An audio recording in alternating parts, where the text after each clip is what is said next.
하나님의 말씀 마태복음 6장 9절을 읽겠습니다. 그러므로 너희는 이렇게 기도하라. 하늘에 계신 우리 아버지 이름이 거룩히 여김을 받으시오며. 존경하는 성도 여러분, 한 주일 동안도 주님 은혜 가운데 평안하셨습니까? 네. 날씨가 갑자기 추워졌지요? 네. 서울에는 눈이 얼마나 많이 내렸는지, 그래서 이제는 눈에 안 미끄러지는 신발을 신고 제가 내려왔습니다. 근데 이게 울산에 오니까 눈이 안 내렸더라고요. 네. 교통사고도 굉장히 많이 났습니다. 하여간 겨울에 감기 조심하시고 건강에 유의하시기를 바랍니다.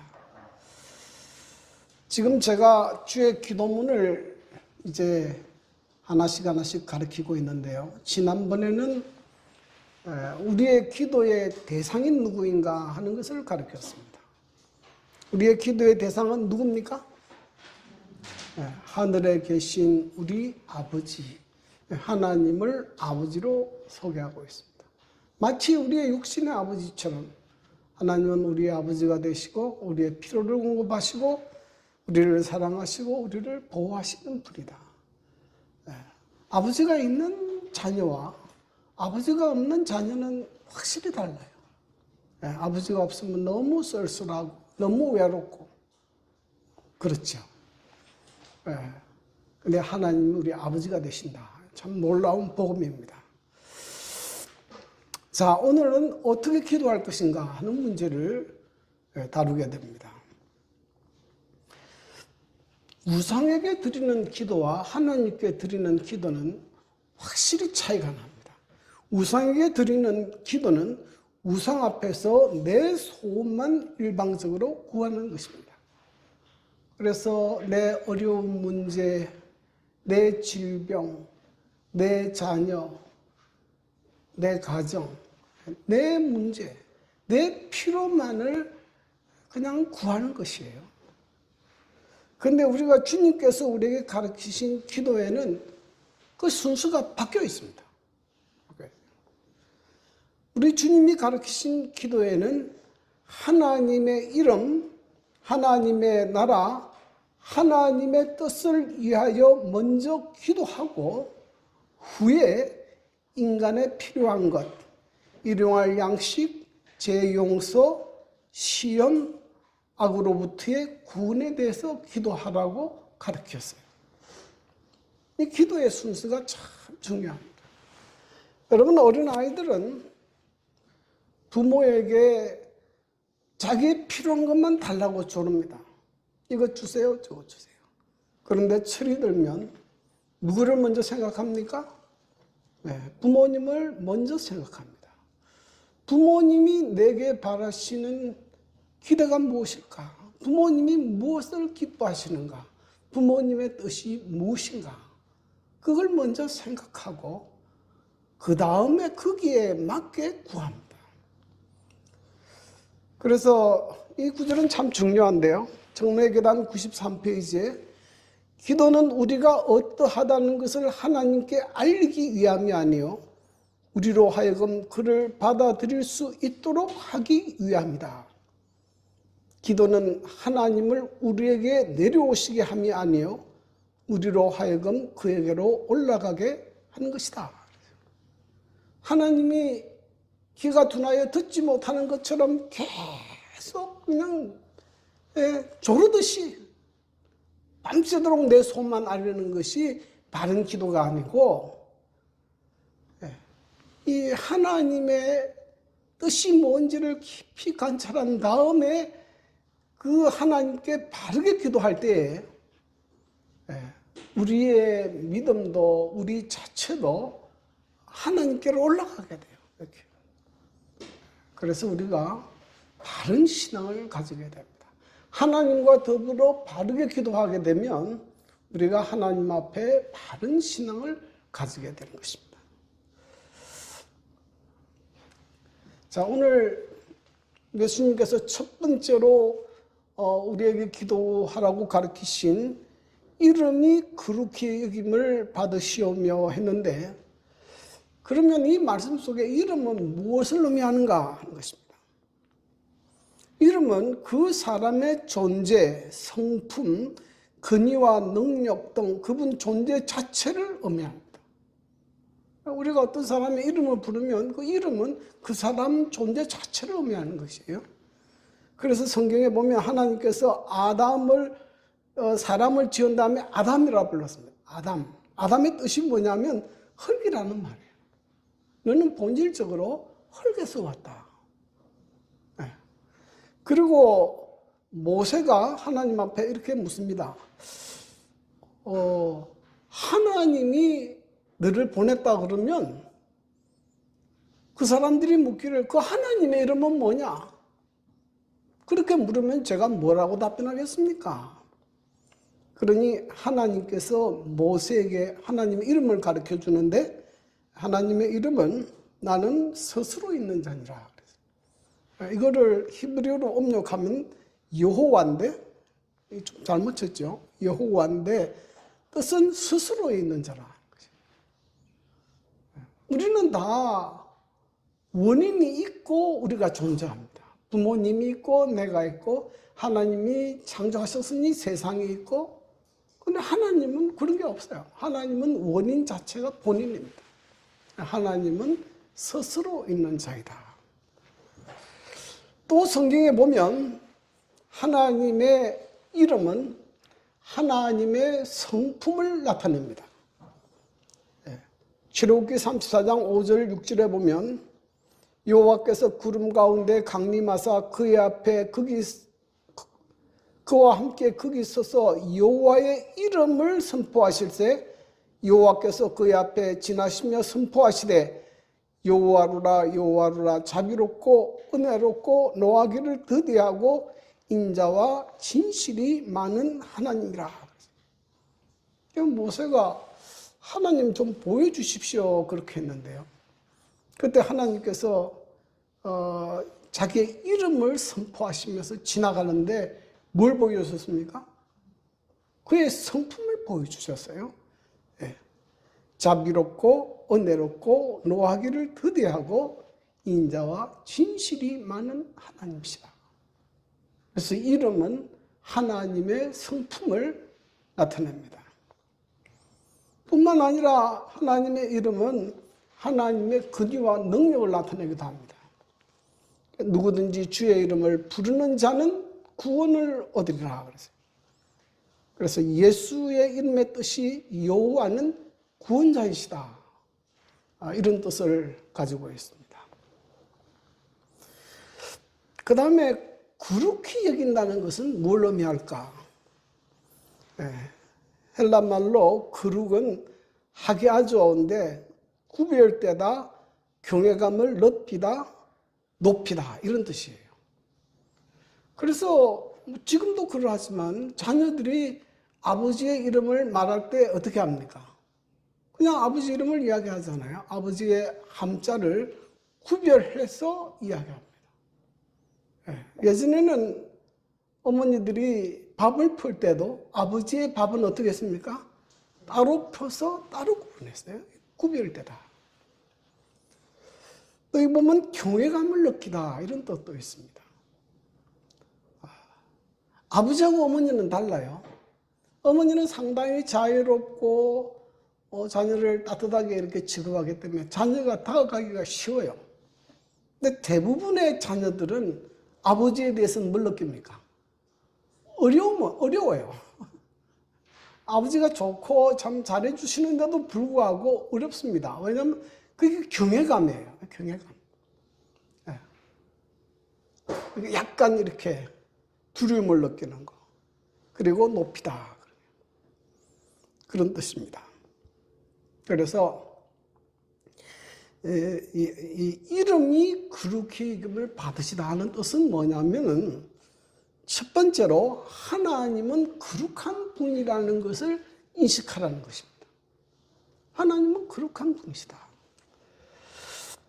이사야 6장 1절부터 3절 우시야 왕이 죽던 해에 내가 본 적 주께서 높이 들린 보좌에 앉으셨는데 그의 옷자락은 성전에 가득하였고 서랍들이 모시고 섰는데 각기 6날개가 있어 그 둘로는 자기 얼굴을 가렸고 그 둘로는 자기 발을 가렸고 그 둘로는 날며 서로 불러 이르되 거룩하다 거룩하다 거룩하다 만군의 여호와여 그의 영광이 온 땅에 충만하도다 하더라. 이사야가 성전에 기도하러 들어가서 하나님의 보좌를 보게 됐는데 그 하나님의 보좌에 계신 하나님을 천사들이 계속 서로 이렇게 장하는 소리가 있는데 그 소리가 뭐냐면 거룩하다 거룩하다 거룩하다. 그러니까 하나님은 거룩한 분임을 나타냅니다. 그리고 계시록 4장 8절에 보면 하나님의 보좌가 있는 하늘나라에 대한 묘사인데요. 거기에 보면 천사들이 쉬지 않고 이르기를 거룩하다 거룩하다 거룩하다 주 하나님 곧 전능하신 이여 전에도 계셨고 이제도 계시고 장차 오실 이시라. 그래서 하나님은 이 하늘은 다 하나님을 거룩한 분으로 여기고 거룩하게 구별하게 이렇게 섬기는 것을 볼 수 있습니다. 산상복음 107페이지에는 이 이름은 하늘의 천사들에 의하여 타락하지 않은 세계의 거민들에 의하여 거룩히 여김을 받는다. 그래서 하늘이나 범죄하지 않은 이 온 우주 세계 거민들은 다 하나님의 이름을 거룩히 여깁니다. 그런데 유일하게 하나님의 이름을 거룩히 여기지 않는 곳이 있는데 그건 뭐냐면 범죄한 이 세상이에요. 이 세상에서는 하나님의 이름을 거룩히 여기지 않습니다. 그러므로 이 기도는 이 세상에서도 하나님의 이름이 거룩히 여김을 받게 해주십시오. 그리고 나를 통하여 하나님의 이름이 거룩히 여김을 받게 해주십시오 하는 기도입니다.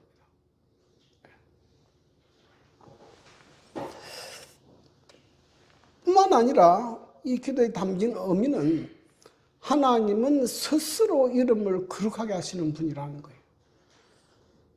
하나님은 먼 우주의 피조물들에 의해서 거룩히 여김을 받을 뿐만 아니라 하나님은 스스로 거룩하신 분입니다. 에스겔 36장 23절 여러 나라 가운데서 더럽혀진 이름 곧 너희가 그들 가운데서 더럽힌 나의 큰 이름을 내가 거룩하게 할지라.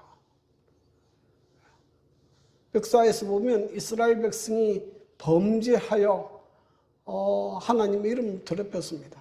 그리고 그들이 바벨론 포로로 잡혀 들어가게 됐는데 그때 그들은 생각하기를 자기들의 믿는 신이 이겼다고 생각했죠.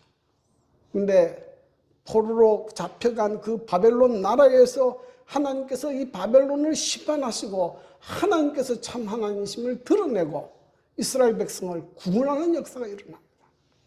그때 하나님께서 스스로 이름을 거룩하게 하시는 모습을 볼 수 있습니다. 역사에서 보면 기원전 701년 아수르 나라가 예루살렘을 침공했습니다. 기원전 701년에는 아수르가 세계 최강대국이었습니다. 지금은 미국이 최강대국이듯이 이 당시는 아시리아 나라가 최강대국이었어요. 이 나라가 주변에 있는 모든 나라를 점령하고 또 이스라엘 나라도 거의 다 점령하고 예루살렘만 남았습니다. 그런데 이들이 한 20만 명을 이끌고 예루살렘을 포위하고 그들이 결정적으로 한 잘못 가운데 하나가 하나님의 이름을 모독하는 말을 했어요. 너희 신이 어떤 신이기에 감히 아시리아 왕으로부터 구원을 하겠느냐. 네. 그때 그 이야기를 듣고 히스기야 왕이 성전에 올라가서 기도하는 모습을 볼 수 있습니다. 하나님이 어떻게 하셨느냐? 이사야 37장 36절 여호와의 사자가 나가서 아수르 진중에서 18만 5천 년을 쳤으므로 아침에 일어나 본적 시제뿐이라. 이스라엘 백성이 뭐 한 거 아니에요. 천사 한 명이 와가지고 아수르 군대 18만 5천 명을 그냥 싹 다 죽였어요. 그들이 완전히 망해가지고 돌아가서 그 사내립 왕은 그 본국에서 자녀들에 의해서 살해됐죠. 그래서 하나님은 하나님의 이름을 더럽힐 때는 하나님께서 스스로 그 이름을 거룩하게 하십니다. 레위기 10장 3절에 보면 모세가 아론에게 이르되 이는 여호와의 말씀이라 이르시기를 나는 나를 가까이 하는 자 중에서 내 거룩함을 나타내겠고 온 백성에게서 내 영광을 나타내리라 하셨느니라. 그래서 하나님께서는 하나님의 백성들 가운데서도 거룩함을 나타낸다. 하나님의 백성들이 하나님의 이름을 더럽히면 하나님께서 그들도 심판하세요. 이방만 그렇게 하는 게 아니고 그렇게 합니다. 이 사건은 나답과 아비후의 범죄인데요. 이 사람이 하나님께서 명하지 않은 다른 불로 하나님 앞에 제사를 드렸는데 그 결정적인 이유가 그가 술을 마셨어요. 술을 마시고 제사를 하러 들어간 겁니다. 그러니까 하나님의 제사장으로서 극히 불경스러운 태도를 취하고 하나님께서 말씀하신 것을 무시하고 자기 마음대로 하는 거예요. 그래서 하나님을 믿는 사람들도 내가 하나님의 거룩함을 손상시키지 않는가 극히 주의해야 합니다. 극히 주의해야 돼요. 하나님의 명령은 내가 거룩하니 너희도 거룩할지어다. 그러므로 이 기도는 우리 믿는 하나님의 백성이 우리가 믿는 하나님이 거룩하신 분이고 하나님의 백성들이 거룩함을 나타내야 한다는 것을 인식해야 한다는 것을 우리에게 보여주는 것이에요.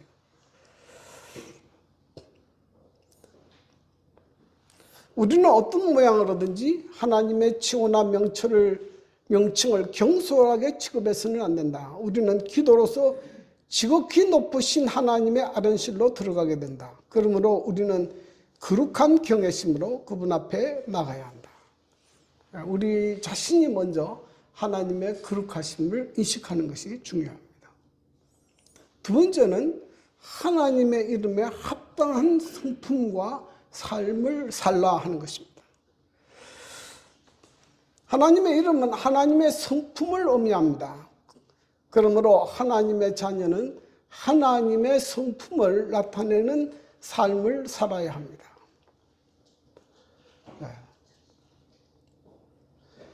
여기 예수님께서 이 세상에 오신 목적에 대해서 기록했는데요. 요한복음 17장 6절 세상 중에서 내게 주신 사람들에게 내가 아버지의 이름을 나타내었나이다. 예수님이 이 세상에서 뭘 나타냈다고요? 아버지의 이름을 나타냈다. 어떻게 나타났습니까? 예수님께서 그의 품성을 통해서 나타냈어요.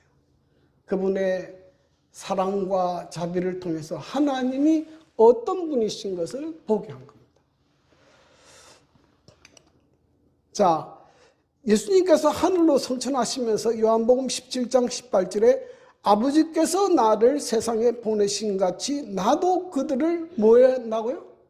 세상에 보내었다 그랬어요. 그러니까 하나님께서 우리를 이 세상에 보내는데 우리도 무슨 책임이 있습니까? 무슨 책임이 있어요? 네. 하나님의 성품을 드러낼 책임이 있어요. 왜냐하면 하나님 눈에 안 보이지 않습니까? 누구밖에 안 보입니까? 사람밖에 안 보이죠. 그런데 그 예수 믿는 사람들의 모습이 정말로 선하고 착하고 하나님의 사랑을 드러내면 그 사람을 통해서 누구를 보게 되는 것이에요? 하나님을 믿는, 이 사람들이 믿는 하나님이 어떤 분인가 하는 걸 알게 되는 것이에요. 네.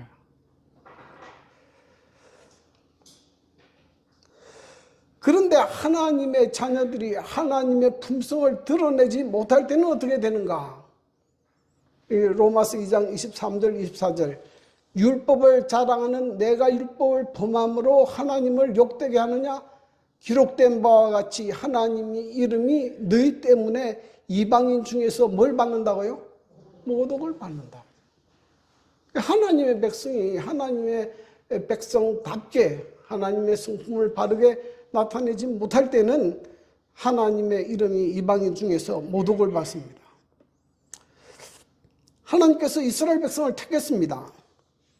근데 그들이 하나님의 계명을 범했어요. 우상을 숭배하고 불의하고 강포하고 못된 짓을 골라서 다 했습니다.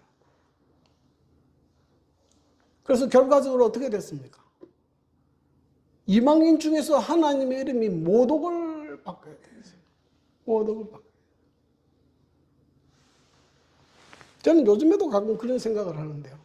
지금 이스라엘 주변에 있는 다른 나라 사람들은 하나님에 대해서 어떤 생각을 가질까? 뭐 전쟁에서 이기고 지는 게 중요한 게 아니고 그 모습 속에서 하나님을 찾기가 참 어려워요. 자, 이 이스라엘 백성이 하나님의 언약을 지키지 않았기 때문에 그것에서 끊어지고 이제는 예수를 믿는 그리스도인이 하나님의 자녀로 접붙임을 받았습니다. 자, 그런데 그 교회가 뭐하게 되면 다투고 분열하고 교회 안에서 음행이 일어나고 각종 문제가 터지면 어떻게 됩니까? 하나님의 이름이 이방인에게서 모독을 받는 것입니다. 그래서 참 우리 그리스도인들은 그의 생애가 참 이렇게 중요합니다. 중요해요. 우리의 삶과 우리의 행동이 다른 사람을 실족하게 할 수도 있고 다른 사람을 구원할 수도 있습니다. 그래서 우리 교인들이 이 다투고 분열하는 것은 정확히 보이잖아요. 제가 제일 싫어하는 것은 이 파를 가르는 거예요. 네 파, 내 파. 교회에 파가 어디 있습니까? 교회는 그리스도 안에서 하나가 되고 하나님의 성품을 드러내야 돼요. 왜냐하면 이 세상에서 하나님 눈에 보이지 않습니다. 그 교인들의 모습을 보고 하나님을 발견하는 거예요. 이분들이 정말 하나님 믿는 백성들이다. 근데 하나님 믿는 백성에서 그게 안 일어나. 네.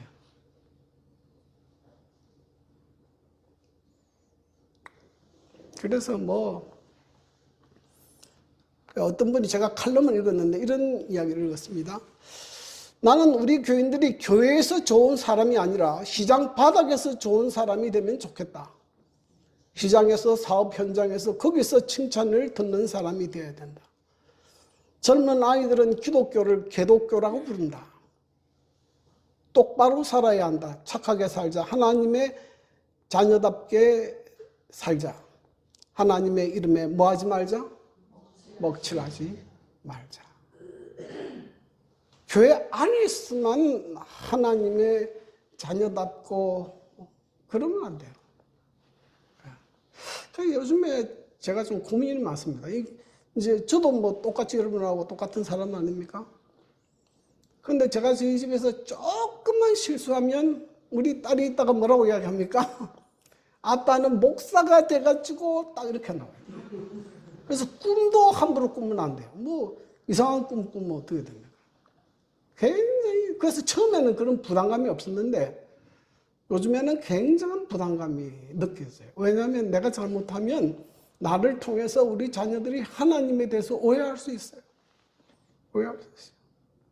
제가 여기서 목회하지만 제가 잘못하면 여러분들이 이 죄에 대한 오해뿐만 아니라 하나님에 대한 오해가 일어날 수 있습니다. 극히 조심해야 돼요. 네. 그래서 제가 실수가 많은데 특별히 이 음행 문제, 목회자들 조심해야 돼요. 네. 교회 안에서 조심해야 됩니다. 돈 문제 조심해야 돼요. 어떤 사람은 교인들한테 돈을 빌리고 안 줘요. 그렇게 하면요, 믿음이 다 떨어져요. 목사님 돈 빌려 갖다 안 주는 경우는 여러 번 당했어요. 어떤 부도자가 와가지고, 목사님, 갑자기 급한 일이 있는데 저한테 돈 좀 빌려주세요. 아니, 하도 급하다 그러니까 없는 걸 구해갖고 줬는데, 그다음부터 교회도 안 나와. 그래서, 참, 그럼 어디 가서 받겠습니까? 차라리 손해보고 말지 하나님의 이름에 먹칠은 하지 말자. 그래서 예수님께서 이렇게 말씀하셨어요. 이같이 너희 빛을 비치어 우리의 착한 행실을 보고 아버지께 영광을 돌리게 하라. 이 글자 잘못 쳤어요. 네. 그래서 우리가 우리의 그 모습 속에서 예수 믿는 사람의 성품이 나타나야 된다. 여기 이 빛이라는 부분에 대해서 산상보훈에는 이렇게 주석을 했습니다. 꾸준히 참아낸 시련, 감사함으로 받은 축복, 용감하게 물리치는 유혹, 온유, 친절, 자비, 늘 나타내는 사랑, 이 모든 것들은 생명의 빛을 한 번도 받은 적이 없는 이기적인 마음의 허감과는 완전히 대조적인 품성에서 비치는 빛들이다.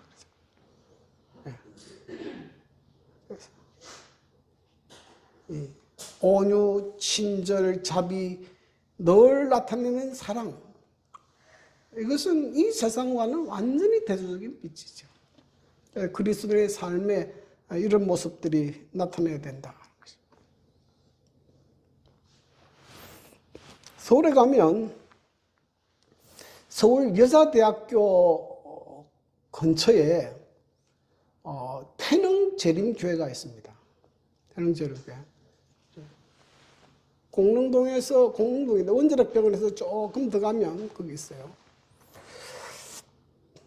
근데 이 교회는 1980년에 가정집회소에서 시작했습니다. 한 장로님 집에서 예배를 드리기 시작해서 이제 교회가 시작됐는데, 교회가 작지만은 그 교회의 성도들이 진실되고 그 지역 사회에 굉장히 봉사를 많이 했어요. 그 지역 사회에 청소도 다 하고 경로당 찾아가서 필요할 때마다 이렇게 선물도 주고 이렇게 봉사를 많이 했습니다.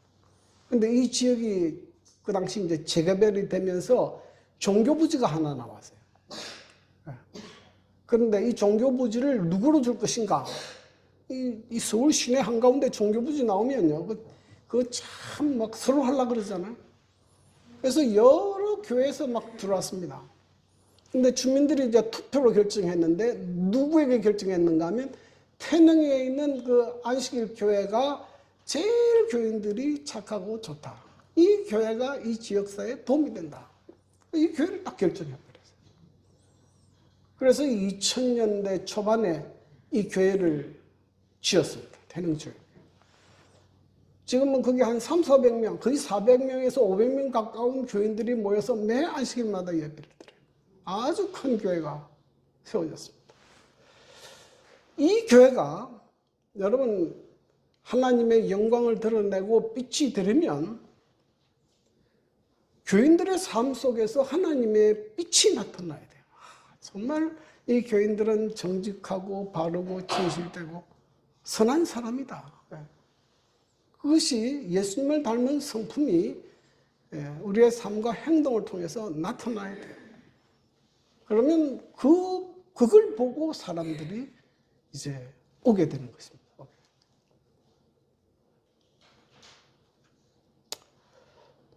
자, 세 번째. 이름이 그렇게 이름을 받으시오며 하는 뜻은 하나님의 이름을 높이며 살라는 뜻이에요. 구체적으로 그러면 하나님의 이름을 어떻게 높일 것인가? 첫 번째가 찬양과 감사입니다. 시편 100편 4절, 감사함으로 그의 문에 들어가며 찬송함으로 그의 궁중에 들어가서 그에게 감사하며 그의 이름을 송축할지어다.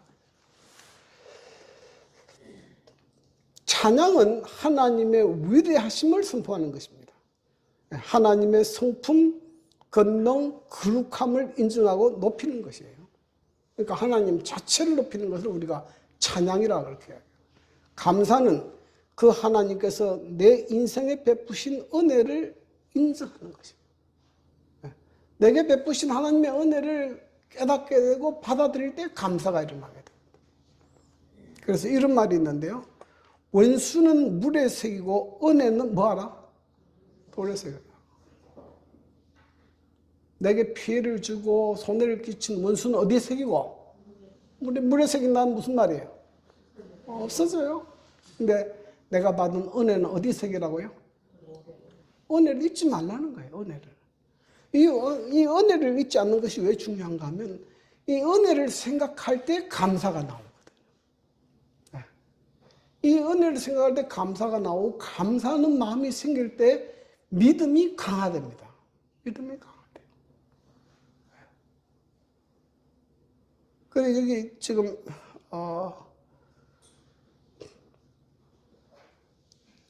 그분 빠졌는데 그래서 하나님께서 과거에 우리에게 베푸신 은혜를 기억하면 또 감사하면 앞에 우리에게 닥치는 어떤 어려운 문제도 뭘 생각합니까? 아, 하나님께서 도와주셔서 또 해결할 것이다. 믿음이 생기거든요. 그런데 은혜를 잊어버리면 어떻게 됩니까? 은혜를 잊어버리면 원망하고 불평밖에 안 나와요. 이스라엘 백성이 애굽에서 나와서 실패한 가장 큰 이유가 뭘 잊어버렸습니까? 하나님께서 베푸신 은혜를 잊어버렸어요. 얼마나 많은 은혜를 입었습니까? 이스라엘 백성이 애굽에서 나올 때 홍해를 건너게 하셨고 구름과 구름 기둥과 불 기둥으로 보호하셨고 매일 만나를 주셨고 뭐 전쟁이 날 때 다 이기게 하셨고 다 모든 것이 하나님의 은혜 안에 있는데 조금만 새로운 어려운 문제가 생기면 하나님이 우리 중에 있는가? 그러고 하나님께 대하여 원망하고 불평하게 됐습니다. 그러므로 여러분의 생애 가운데 하나님께서 베푸신 은혜를 돌에 새기기를 바랍니다. 네, 절대로 하나님께서 우리에게 베푸신 은혜를 잊지 말고 계속 되새기고 그래서 우리 마음에 하나님의 은혜가 감사가 넘쳐 흘러버려야 돼요. 그 원망과 불평이 사라지죠. 그렇게 할 때 하나님께서 우리의 기도를 응답하십니다. 시편 50편 23절 감사로 제사를 드리는 자가 나를 영화롭게 하나니 그의 행위를 옳게 하는 자는 내가 하나님의 구원을 보이리라. 두 번째로 여기 시편 9편 10절에 보면 여호와의 주의 이름을 아는 자는 주를 의지하오리니 이는 주를 찾는 자들을 버리지 아니하심이니이다. 주의 이름을 안다는 말은 무슨 말이에요? 하나님의 성품, 인격, 능력을 경험적으로 아는 것을 안다 그런 거예요. 이론적으로 지식적으로 아는 것이 아니고 뭘 알아요? 경험적으로 아는 것이죠. 하나님이 어떤 분인지 그분의 종교와 성격과 성품을 경험적으로 아는 것이. 이런 사람들은 뭐 하게 됩니까? 전적으로 하나님을 의지하게 되고 이런 사람들은 그의 삶에서 하나님의 이름을 높이고자 합니다. 하나님의 이름을 높이자고. 하나님의 이름이 모욕을 당할 때 하나님의 이름을 높이는 행동을 하게 됩니다.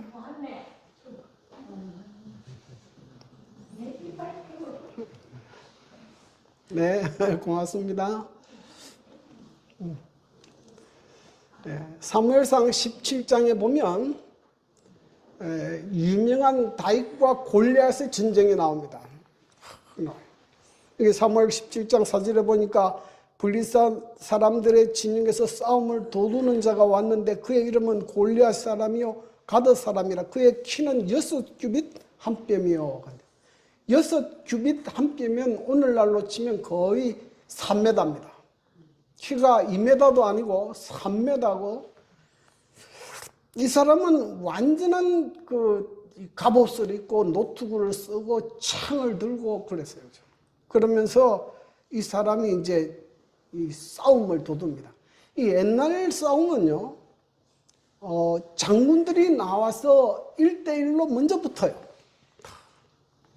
이 사람이 이제 1대1로 해서 이기면 그 나라가 전쟁에서 승리할 가능성이 높습니다. 왜냐하면 다른 병사들의 사기를 올려주기 때문에 다 이기게 돼요.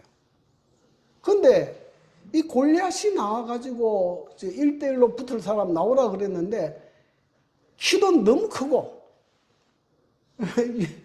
유대인들은 그 당시 뭐 전쟁 무기가 별로 없었거든요. 사울이나 뭐 갑옷을 입었지 나머지 사람은 갑옷도 없고 뭐 칼도 별로 없고 뭐 농기구 들고 나오고 그러는 판인데 이 사람하고 어떻게 싸웁니까? 그래서 이 보니까 사무엘상 17장 24절에 보니까 이스라엘 모든 사람이 그 사람을 보고 심히 두려워하여 그 앞에 도망하며 심히 두려워했다. 40일 동안 그렇게 조롱했어요. 이 사람이 하나님을 모독하고 하나님의 군대를 모독하는 일을 했어요. 근데 이때 누가 오는가 하면 다윗이 아버지 심부름하러 와요. 나이가 너무 어렸기 때문에 군대도 못 왔고 이제 아버지가 형의 안부를 묻고 또 형들에게 음식을 주기 위해서 심부름 왔는데 심부름 왔다가 이 이야기를 듣습니다. 이 골리앗이 하나님을 모독하는 이야기를 보고 다시 한 말이에요. 사무엘상 17장 26절. 이 할례 받지 않은 블레셋 사람이 누구에게 살아계신 하나님의 군대를 모욕하겠느냐. 도대체 이 누구길래 이 사람이 감히 하나님의 이름을 모독하느냐. 마음속에 의문이 일어나게 됐습니다. 그러니까 아무도 두려워서 싸움하러 못 나가는데 다윗이 이런 말을 하니까 이 사람을 그 사울왕이 불렀어요. 그리고 나중에 다윗이 이제 골리앗하고 싸우고 나가는데요. 다윗은 키도 크지도 않고요. 나이도 이 골리앗은 한 30대라 그러면 다윗은 한 뭐 17대 뭐 청소년길 좀 넘었을 정도로.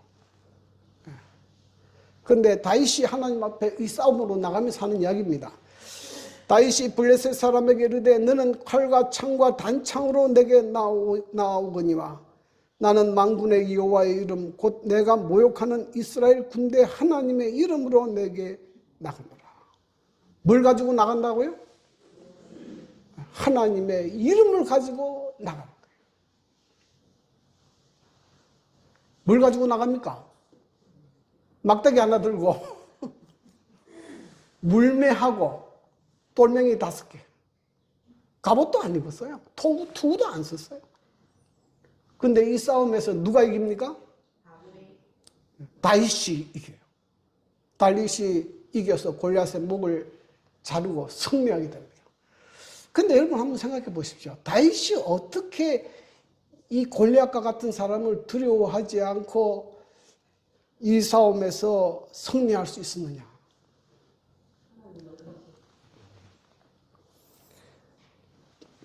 사울 왕이 다윗을 불렀을 때에 다윗이 하도 작고 어리니까 전쟁에 안 내보내려고 그랬어요. 저 사람은 어릴 때부터 군인으로 자라났고 저렇게 철저한 군인인데 너는 양밖에 친 것이 없는데 너가 어떻게 나가서 싸우겠느냐. 나가지 마라. 근데 그때 다윗이 이런 말을 합니다.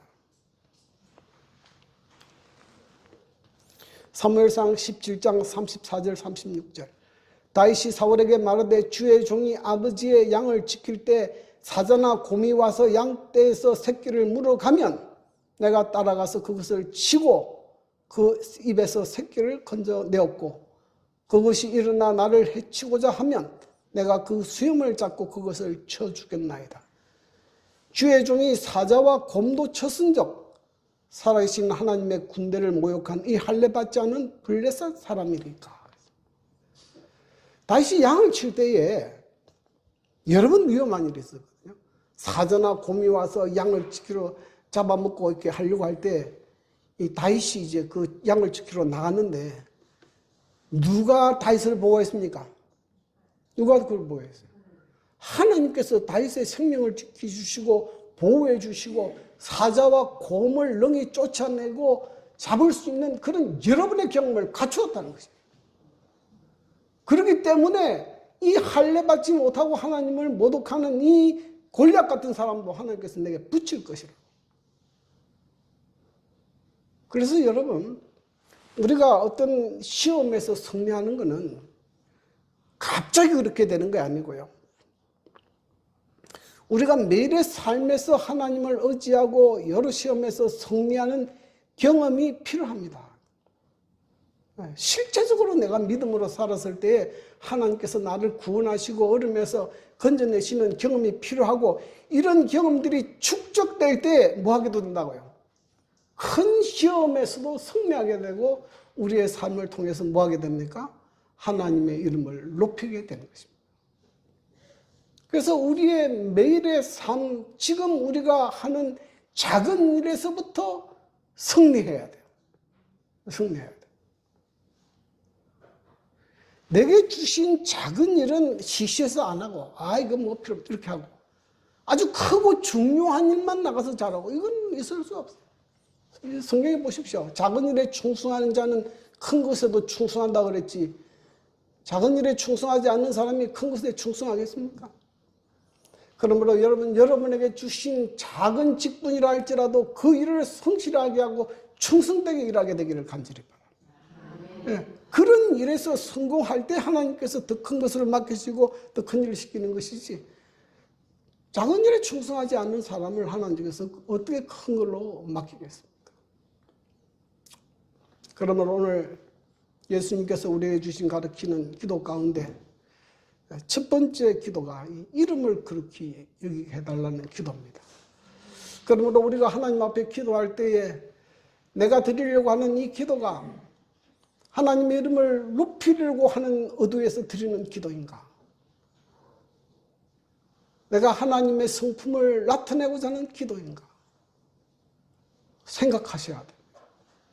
내 마음에서 하나님의 이름을 높이고 하나님의 성품을 드러내고 하나님께 영광을 돌리고자 하는 마음을 가지고 기도할 때 하나님께서 우리의 기도를 응답하십니다. 오늘 여러분의 삶에 하나님의 기도가 하나님의 이름에 맞는 기도를 드리게 되기를 바라고, 여러분의 삶에 하나님의 은혜와 축복이 함께 하시기를 기원합니다.